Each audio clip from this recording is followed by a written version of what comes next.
మొన్న ఎలక్షన్లోని ఆ ఇంట్లోనే డబ్బులు ఇస్తాం 3,000 ఇస్తామని ముగ్గురిని రమ్మంటే మీరు అవునన్నా మాకు డబ్బులు వద్దు మేము టీడీపీకి వేస్తాము ఓట్లు అన్నామని నువ్వు టీడీపీకి వేస్తామని సాయంత్రం తాగి ఇంటి ముందు నల్ల చేసుకొని వెళ్ళిపోయారు బడి మీద ఎలక్షన్లో అవ్వకముందు ఆ ముందు రోజే.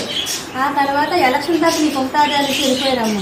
మరుసటి రోజు మీరు ఆ రాత్రి తాగేసి ఇంటి ముందు చల్లరే చేస్తుంటే మా ఇంటి మీద రాళ్ళు ఇసురుతున్నారు, ఎవరెవరినో పంపిస్తాం ఈరోజు చంపేస్తాం మీకు అని చెప్పేసి కత్తులు పట్టాలు తెచ్చి ఇక అమ్మాయి మా పిల్లలకి మాకు అందరినీ శుభ్రం కుట్టిస్తారు, దాడి చేశారు. నా కొడుకుని ఎత్తుకొని వెళ్ళిపోయారు. కలిసి కొట్టారు, మొత్తం లాగి ఇంట్లో బయటకు లాగి మరి కొట్టారు.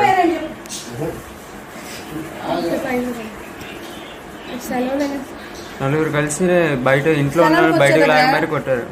ఎక్కడ చదువుతుందో చెప్పు. హైదరాబాద్ చదువుతున్నాను.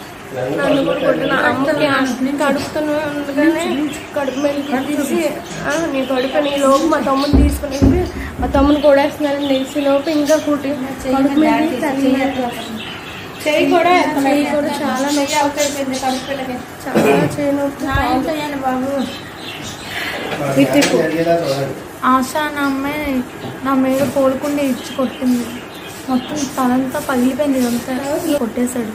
చాలా దారుణంగా ఇంత దారుణంగా ఉంది వైసీపీలో కార్యకర్తలు.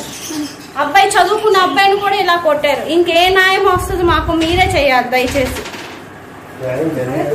న్యాయం జరిగేది ఎలా కొట్టారు చూడండి అమ్మా. టీవీలో